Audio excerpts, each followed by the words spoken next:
the elevator makes this really terrible sound and gets stuck in between two floors. Oh. And one of the girls in the elevator just has a panic attack. And it's like, I look at her and I go, well, I've got really bad news. My dog has to go out really badly. And if you don't start petting him and playing with him, he's literally going to probably pee on you. So that is how that started.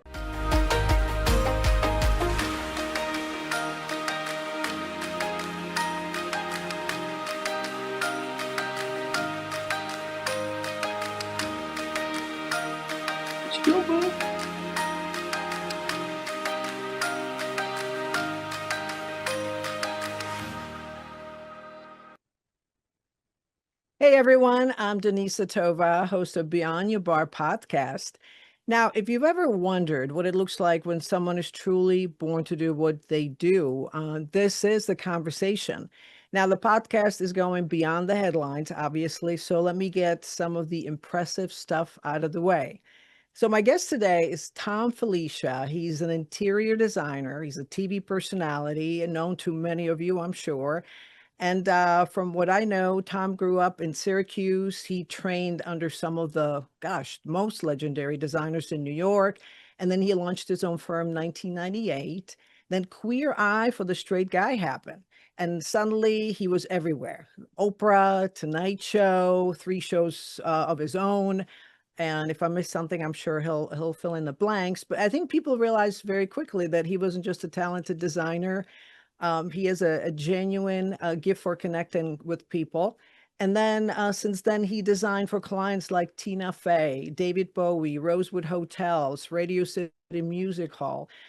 He even has his own home collection and his own showroom at the New York Design Center.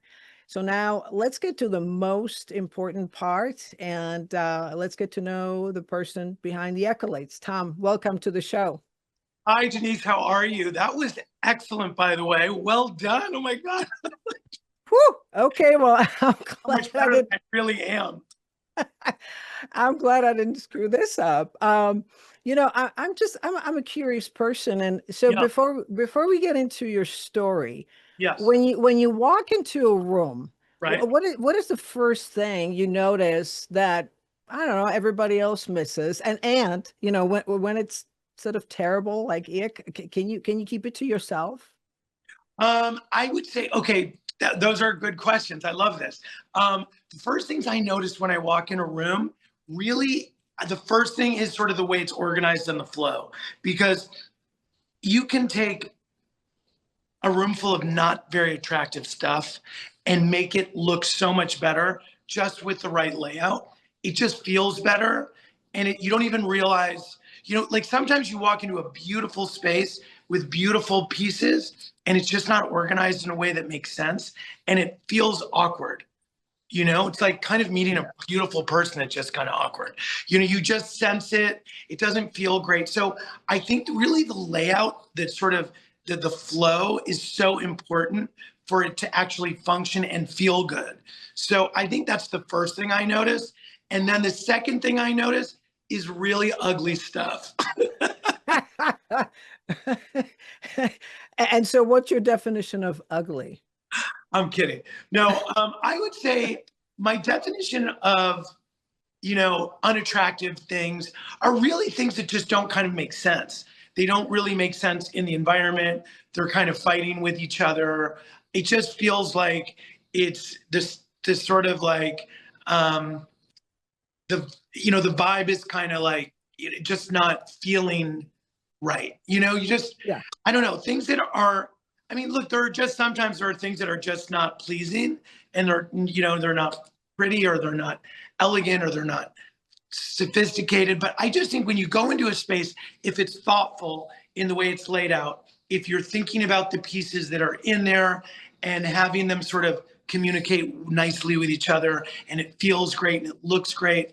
I don't know. It's like, think of when you walk into a room and you love what you're wearing, your hair's looking good, you're excited, you're in a good mood, you're ready to see everybody. That's kind of what you want your room to feel like. Yeah. And I think if you look at a room and sort of the personality of the room, if it has the same attributes that you would want your best friend to have, to be like fun and interesting and stylish, unpretentious, dynamic, thoughtful, sexy, like all of those things. When you look at that in terms of a person, it's kind of the same thing you're looking for in a space. Yeah, it's almost like it's like an energy. Yeah. Yeah, and I mean, and everybody has their own definition of right. I mean, ugly may not be the right word. It's just if something is in misalignment, and to what degree, if you are actually working on someone's home, what's important for you to know about that person to? Well, first, going back to what you just said, I think the key word is balance, like finding that Mm, balance, that interesting balance of like raw and refined, like elegant and sort of everyday. You're really balancing them. And what you're trying to do when you're creating that balance is you're trying to create a balance that's specific and bespoke to the mm, client that you're working with, whether it's a brand, whether it's an individual, a family. You're looking at them and you're saying, okay, what is their balance? Like, what is their combination? Is it more refined and less raw? Is it more raw and less refined? Is it sporty? Is it intellectual? Is it thoughtful? What you're kind of creating this sort of balance. And if you're really good at what you do, not just design, because making a beautiful space is really important, but making a beautiful space that translates to the people that are living in it and they feel great about it, they're excited about it, their friends come in, people that know them and say, oh my God, not only is this beautiful, but it's so you.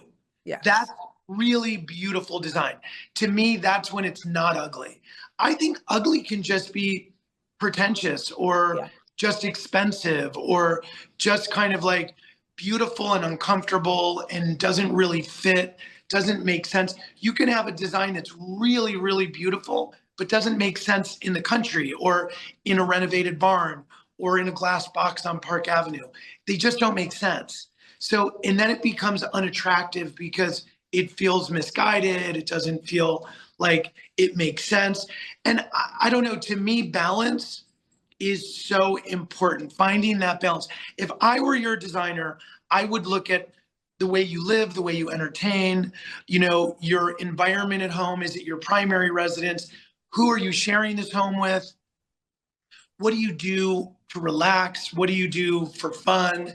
And I would take all of those things and your personality and your sensibility and the architecture you've chosen and the location, and I would create the perfect balance for you that would be sort of your sort of combination of elements that would then translate to your personality, and people would say, oh my God, that is so Denise. I love it. Yeah. It's so her. Oh, I That's, love I it. think, Yeah, yeah. No, it's like something is tangible, the other stuff is not tangible. It's your story, it's who you are in the moment, right? right. You may be going through transition, who you really are, because I think over time some Yeah. couples sort of they mesh, they become little one and you forget like who am I? I don't even know where to start. Well, I think, we all have that sort of like where we're coming from, where we are, and where we kind of are going.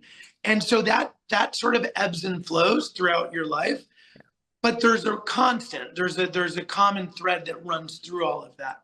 Mm, And I think what I tend to do as a designer is I tend to bring sort of clarity and simplicity and mm, I think easiness and sort of I think personalized style to their people's homes and their spaces, or working with a brand, sort of identifying what is that balance that creates that brand and what tells that story and what feels authentic to that sort of narrative. I think that's really what great design is all about.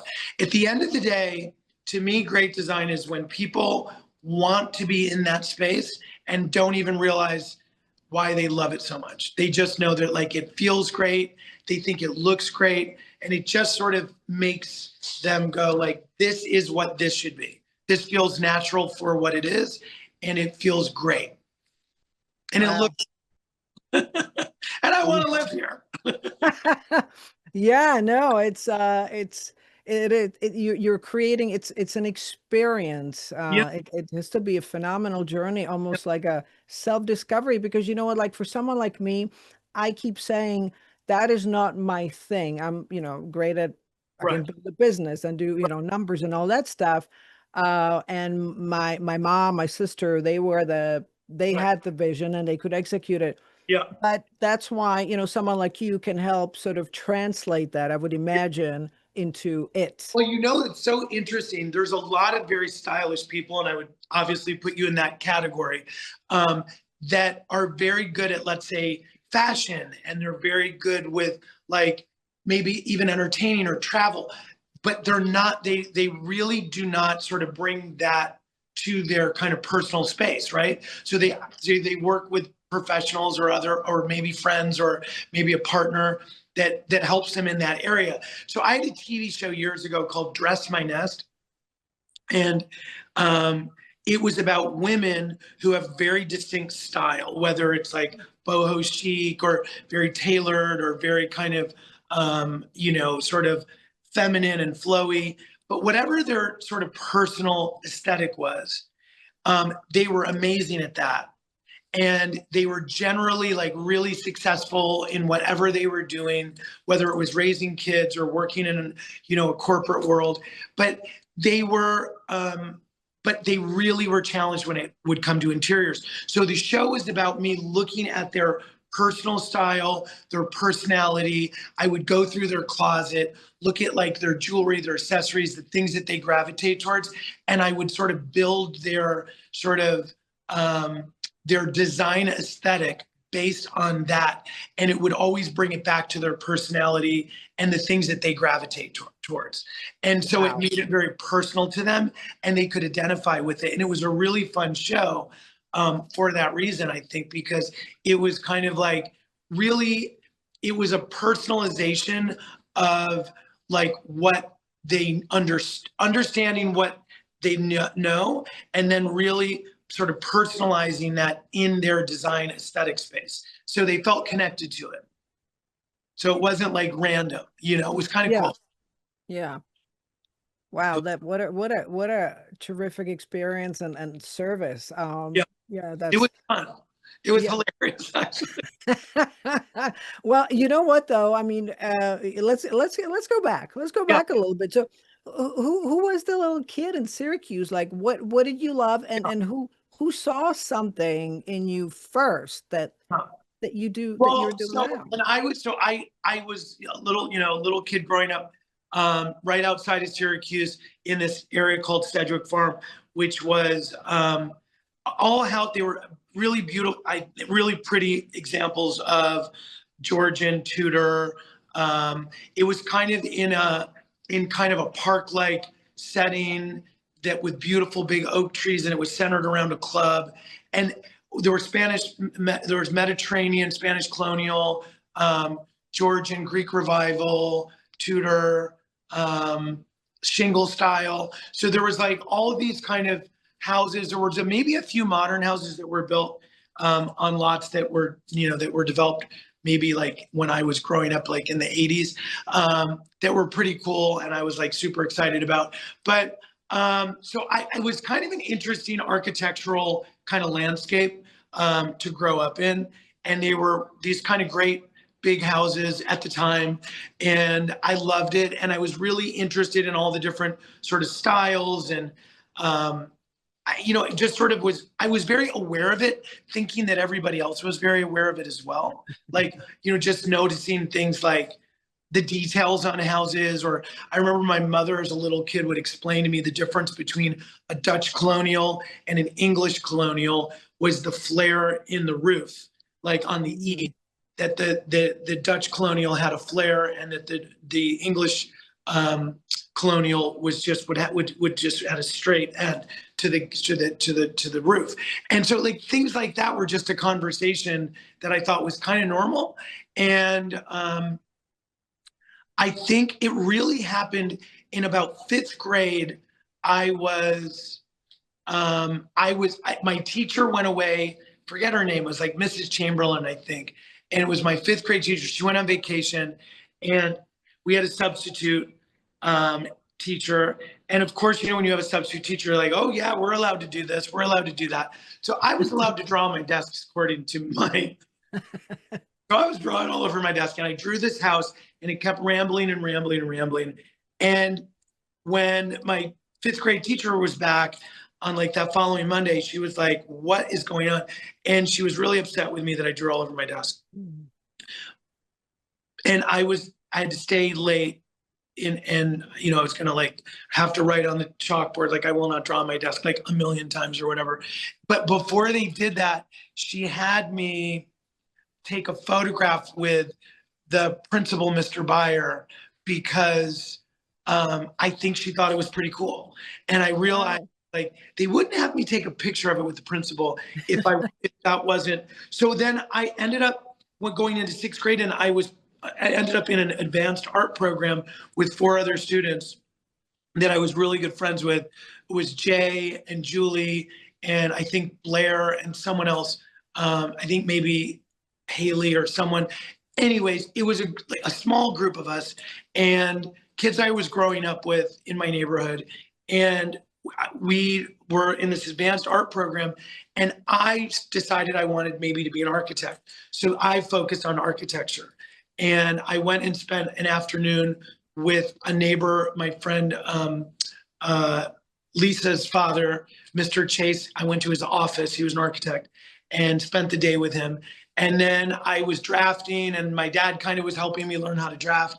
And I started drawing houses with Julie Banks, this girl that I was in elementary school with. And they would go up on the bulletin board in front of the principal's office. And I think that was kind of the springboard for me, because I was like, there was no way I was going to get on that bulletin board for like a spelling bee or math ever. So that was my only way. And being on the bulletin board was like the cover of the New York Times in elementary school. You're a superstar.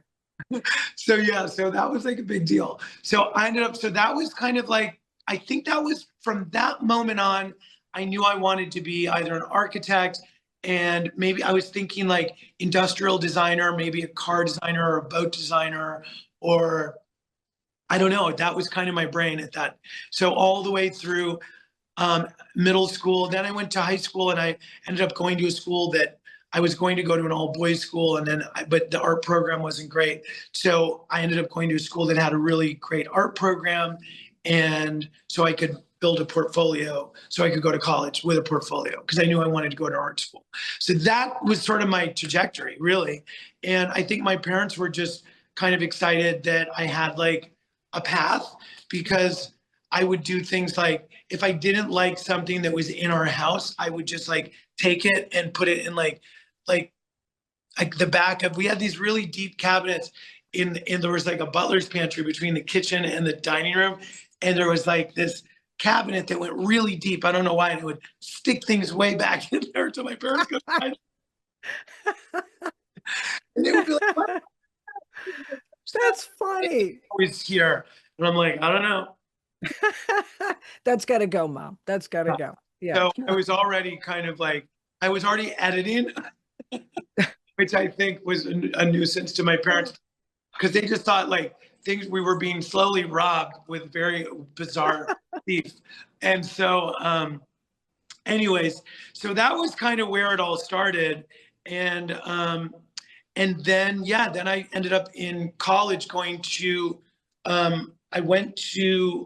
it was really hard to find a college that had an art school that I wanted to go to.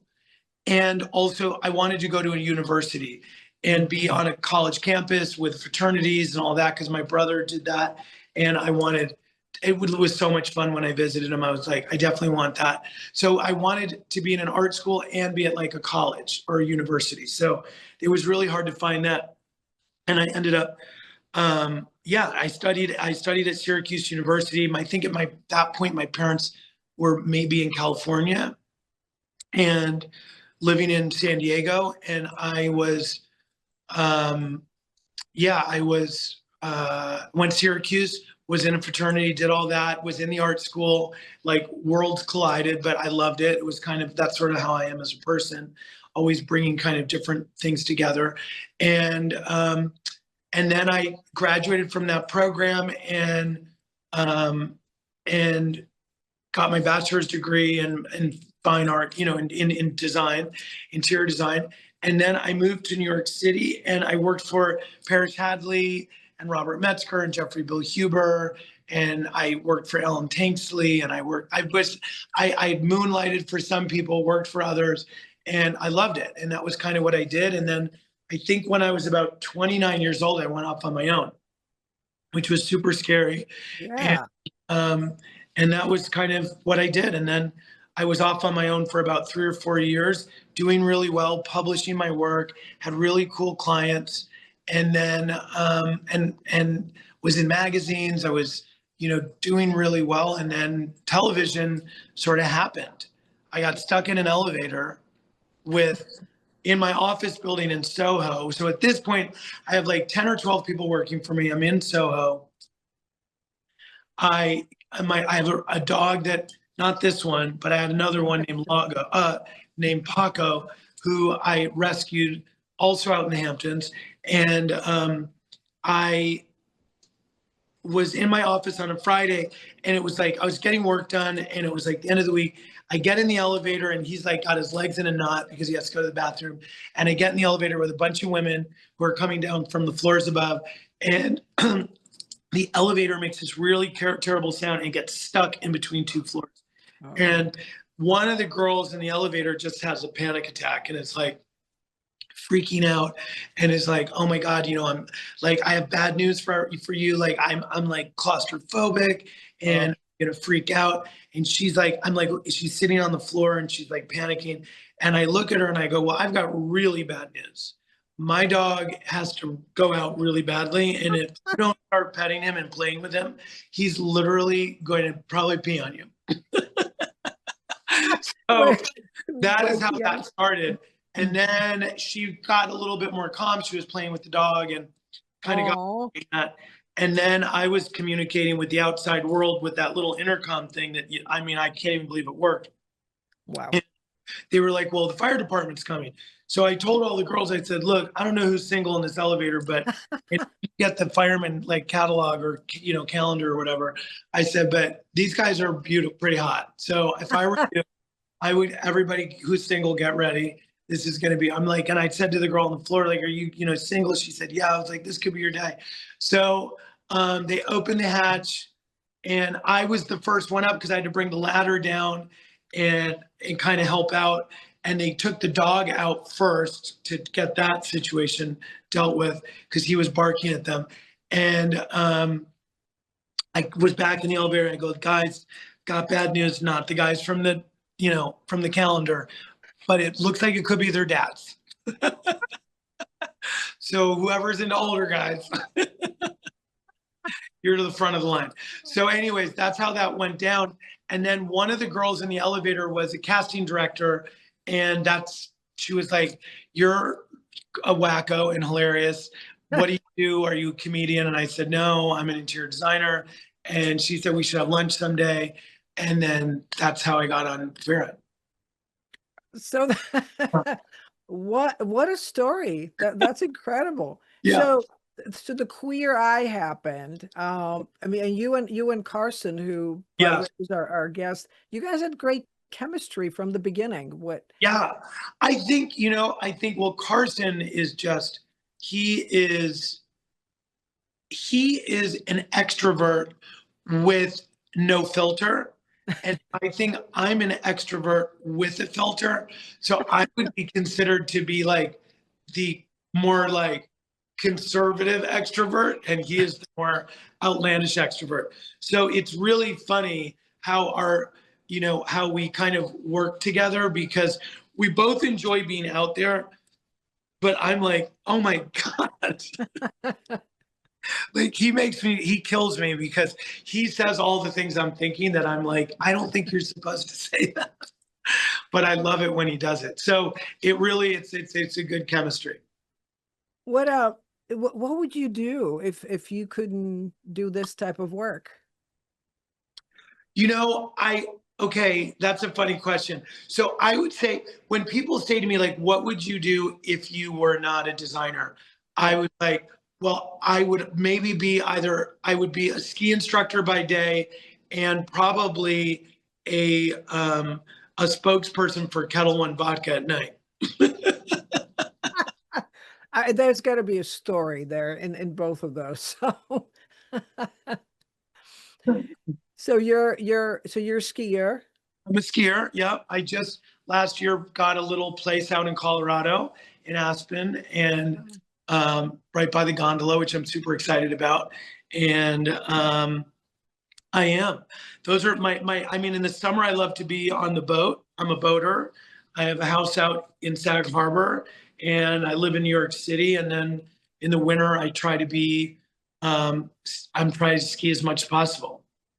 Oh, I'm so jealous. I spent almost 20 now, maybe 18 years in Colorado before I moved to New York. And yeah, Wow. Where were you in Colorado? well, first Colorado Springs for a few years and then Denver. Beautiful. Yeah, love. That's amazing. Yeah, I love yeah. Colorado. Colorado Oh, people are really great. There's yeah. like there's like a little there's like it doesn't matter where you go in Colorado. It could be the most high end, it could be the most academic, it could be there's always like a little hippie that lives inside of everybody. Yes, there's It just doesn't such a matter. Yeah, chill energy. Yeah, I'm actually flying there to tomorrow, and yeah, it's kind it's of nice. different. Yeah, Yeah, for sure. it's kind of funny. Like even when you don't think it's going to happen, it happens just a little bit. There's like a little like bohemian sort of crunchy person that lives inside of the most fabulous woman or the most stylish guy, and then all of a sudden they've got this little kind of like funny little thing that happens, and you're like, oh, that's cool. I love that. It kind of keeps everybody kind of grounded. It's nice.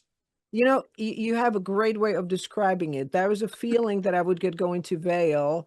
It Yeah. almost, it was you got that sort of that glamour on the Yeah. surface, but then you're right, underneath all that, we're skiers, we can wear flannel, we can still look fabulous, but we're just, down to earth. There's a little community there.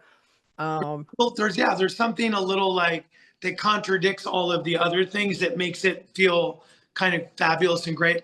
I would say that's like going back to what we talked about in the beginning, which it's a great balance, and I love it. think sometimes, there are a lot of really beautiful places where I don't sense as much of a balance. So I kind of love that in Colorado. You know Nice. what Oh, before actually, I'm so curious. I'm all over the place. Have you, I was born and raised in Prague, so someone who appreciates architecture. Have Yeah, you have you been to Prague? I have. Oh my God, that is like crazy.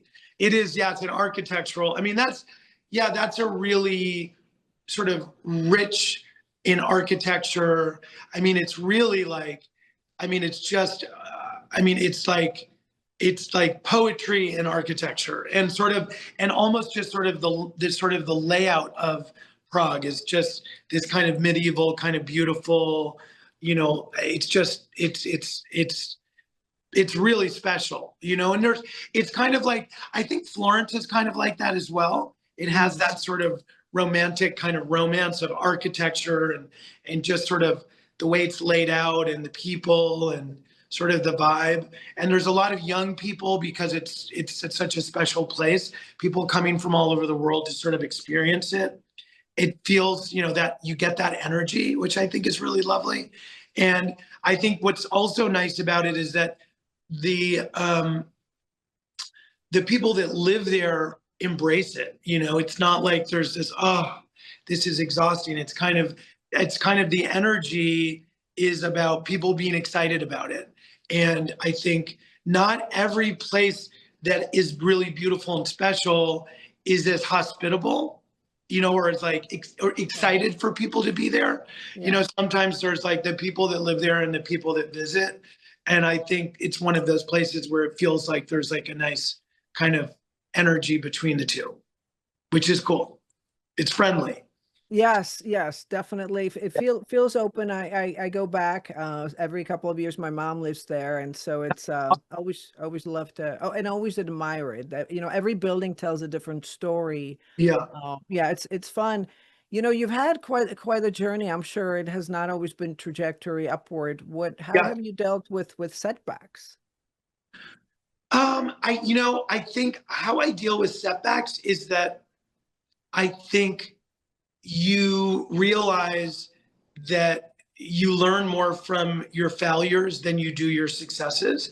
And you kind of think to yourself, like, okay, so this isn't exactly what I hoped would happen, but what are we going to learn from this? And how are we going to use this not to slow us down, but to kind of like be the gasoline to move us forward? And I think, I think that's like, I do think that that's something that I've done maybe my whole life. Like even as a young kid, I think, when I was like not really connecting with like math as a really young kid, and I was super dyslexic, so reading was like always a challenge for me, and I had to learn how to read like really sort of like almost like with a ruler and very slowly and really have to think about it. So it was not easy, and I think what I realized, or maybe I didn't realize at that time, but looking back on it, it really made me have to sort of think about everything around me and look at everything around me. So I was so aware visually, that I think that's how I started to learn. I learned visually because I was learning, and I noticed it really in college, where when I was taking art history classes, it was so easy for me to learn art history because it was all visual. Ah, And I could apply a visual to everything. So I was just like an art history, like my art history professor would like call on me all the time because I was remembering everything because it was all visual. And so I started to realize if I put a visual in front of something, that's how I remember things. That's how I remember people. I remember people's faces. I don't remember their names. It was all visual. So I was really good with directions because I know exactly where I am. I know if I'm looking south, north. I know, I see everything in a blueprint because it's visual. So, it was really great to realize that the reason I see visuals so strongly is because the other things were a challenge for me. So I think when you realize what your challenges are and the things that are your obstacles or the things that are not working out as easily for you, yeah. you start to realize there's something to be learned from that. And there's, you definitely, if you really think about it, there's a way to make this beneficial to you in a way that you wouldn't have expected. And I think that's how I think I try to deal with setbacks. Is it well, what is it like for you to say no? Would you consider yourself people pleaser I or? well, I would say I think I'm very much like, yeah, let's do this. Yeah. Like, hey, do you want to, like, like if someone said, do you want to do my podcast? I'm like, yeah, I'd love to. Sounds great. Do you want the questions? No, I don't need them. It's like, I'm just very like, I'm very much about, I like things to feel natural. I like to jump in. I'm very much like, I think we can make this work. Like, I'm sure, I think maybe, yeah, I think there's a part of me that maybe is a people pleaser, but I also just think I'm like, I don't think it's that complicated. Let's just like make it work. Yeah. Yeah. I think there's a solution, let's find a solution, like identifying the issue is, I think, step one, but Mm, identifying the solution is really what you're trying to do. And I think the way that you identify solutions is really measures your success. Identifying the problem on its own is very important, but if there isn't that next step, it could just be negative, sort of, that's just negative. Oh, that's a problem. Okay, that's a problem. That's a problem. Okay, I get it, but that's a problem. What's the solution? yes. And so I think that maybe because of that sort of figuring that out and the way that I was learning, or the way that I was sort of problem solving, I think that became sort of my superpower, Mm, sort of the thing that I relied on.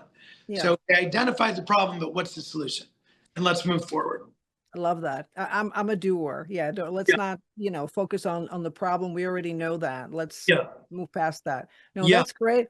What would you say that energizes you versus like what zaps you? What takes away the energy? I think, what energizes me is I would say I really do enjoy people.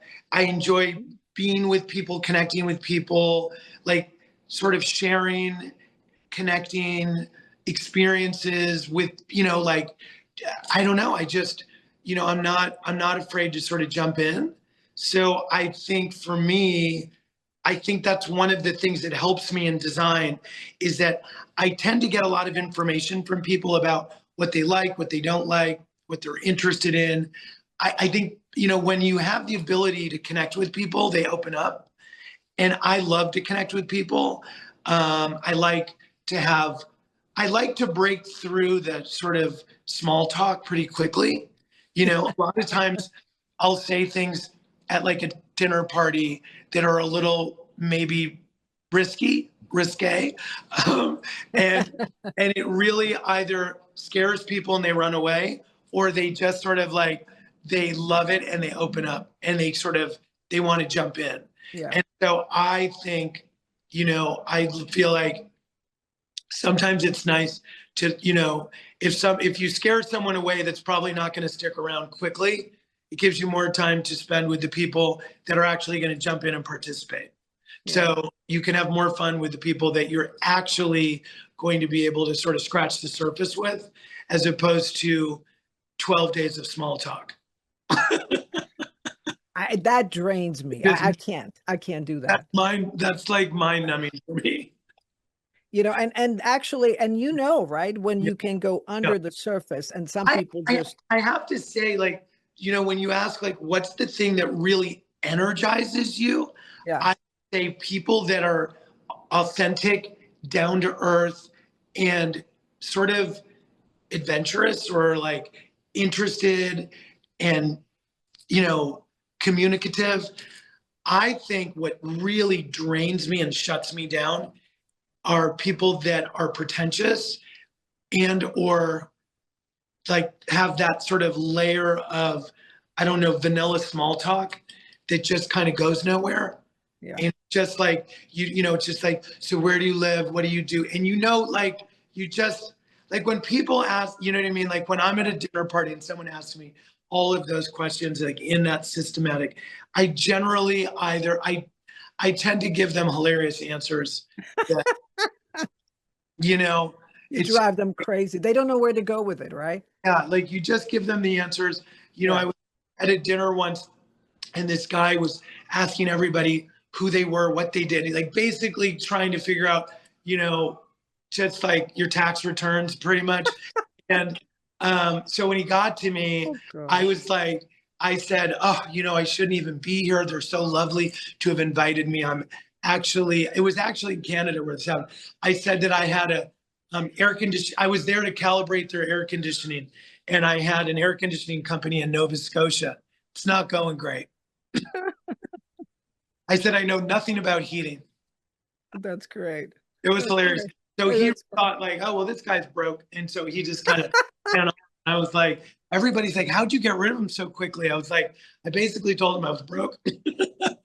You know what? That's actually funny. I used a different tactic, and somebody was trying to sell me really hard and said, "What do you do?" And I said, "I'm an adult entertainer." Oh And my I God. mean, it shut that down Wait a so minute. freaking You quickly. are The, gonna tell oh, me- So oh, people come up to me like in an airport and say like, you know, my wife and I were wondering like, or like this, it was actually, this happened the first time I did this. Now I do it exclusively. So the first time I did this was in O'Hare Airport, snowstorm, husband and wife. The wife comes up to me. We're taking off the airplane. We're, like hanging, trying to figure out what we're going to do. And the wife comes up to me and is like, my husband and I, we know you, but we can't figure out why we know you and you look so familiar. And I look at her and I go like this. I go, do you watch a lot of porn? love it. And the wife goes, a little bit. And the husband goes, "You do?" And they get the whole argument. And I was like, oh my God, it was hilarious. But that's my favorite thing to say. Oh But, my God. it's like, it is literally because it either makes your new best friend or the person double knots their track shoes and runs for the hills. And as far as I'm concerned, it couldn't be fast enough. Oh man, this is so freaking, I mean, that is life. It's just, that's the flow. I love it. You seem to be open, go with the flow, and I think that's what keeps it interesting is to me, No. it being direct and having a real conversation and Being thoughtful, being kind, like yeah. knowing your audience and, I would say delivering the information in a way that's like not that's, that knowing your audience is really important, but Yeah. also just like adding just a little bit of a spark to it so it's not flat. Well, oh my gosh. See, now we're getting warmed up, and so we could chat forever, but tell me about your book that you have coming up.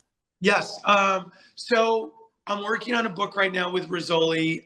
And I'm not allowed to say the name yet, it's a really good name, but it's really a book this is the first book that's really sort of a monograph about my work and what I do for clients. And the books I've done in the past, the first book I did was called Thom Filicia Style, that was done, oh my God, 20 years ago. And that was maybe even longer, 25. That was really an introduction to me as a designer, because people knew me from television and they didn't know that I had a design firm and that I had a design degree and I worked with, that I'm really a real designer. In those days, back in the day, when I first started working in television, a lot of people on television that were on design shows used to be maybe, just like a television personality or maybe a model. I mean, I clearly wasn't a model, but, but I was just like introducing myself as a real designer to the world, and also introducing people that knew me as a real designer to what I was doing on television. And that's what Thom Filicia Style was about. And just sort of my philosophy about design. And then I did a book called American Beauty, which was in like 2008 when I was doing the book. There was this big movement because of the economy and what was going on in the US of not building homes, but renovating homes that needed to be reinvented. So I found this house that was outside of Syracuse on a lake that I used to go to as a kid called Skinny Atlas. And I bought this house, and it was this really kind of house that was going to be torn down. It was right on the water. And I rebuilt it and re-energized it and gave it a whole new lease on life and turned it into this really relevant, beautiful property that was kind of worn out. And people were like, oh, well, let's, knock it down and build this other house. And it was built in 1917. It was actually built by one of the neighbors that lived in my neighborhood. The Skinny Atlas was a place where a lot of people in my neighborhood in the turn of the century would go for the summer. It was their summer community. And so it was a house family that lived right near the house I grew up in, that it was their summer home. And I had the abstract that had like who they brought that worked in their house and their kids and all this. It gives you the whole story. It's kind of amazing. And so I knew the house and the whole thing. And it was a really great story. And that really was that was kind of like a going home, reconnecting with your roots. And my friends from growing up that were all there. It was really lovely. And I was there for 17 years. And wow. I sold that house to a friend of mine that I went to high school with, and I bought a house in the Hamptons. So it's kind of a beautiful story. But and now I'm doing the monograph with Rizzoli, and I'm really excited about it. So it's going to really be a little bit more about my work over the years and different projects that I've done, and sort of working with clients and really talking about how one of the things that's really important to me as a designer is that my projects really communicate a lot about the people who live there. Their sort of talks, it's about them, who they are, where they're from, who they are, where they're going, the architecture they've chosen, the lifestyle that they love. Are they entertaining? Is it family? Is it are they, bookworm? What's their, are they celebrity and this is their retreat? Like what's this sort of storyline and what's their sort of lifestyle and what's the lifestyle of the property? So, or the home or the brand. So that's really what the book is about. And creating places that are very, I would say, bespoke or very personalized for my clients. That has a whole new meaning. You Yeah. put a whole new meaning on a home, and it's almost like home with a soul. Actually, I always say, I always say, great design is a beautiful environment that has a soul, that feels like there's a texture and a depth to it, even when it's clean and crisp, and it can actually be very edited and even a bit, sort of modern, austere, but it can have warmth, it can have a story, it can have depth, it can have a richness to it, and a lot of personality. And I think that, and that's really important. And I think that's when a design when you can feel that soul. I also love that in music, and I also love that in people.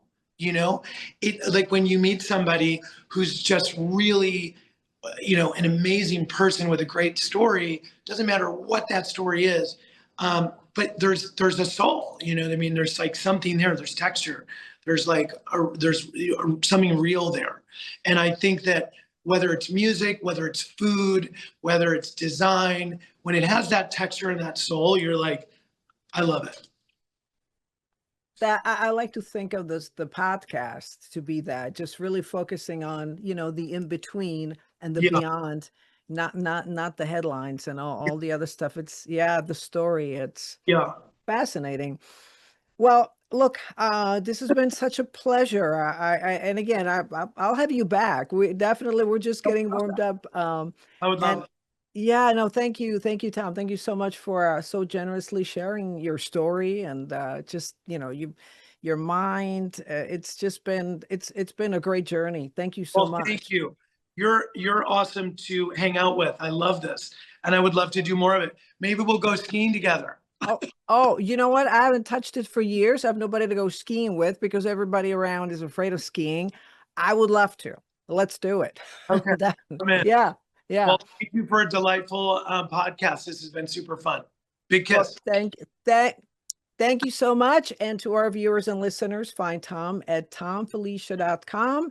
And also, don't forget to subscribe to our YouTube Beyond Your Bar podcast channel. And to everyone listening, thank you for joining us. And until next time, stay curious and stay inspired.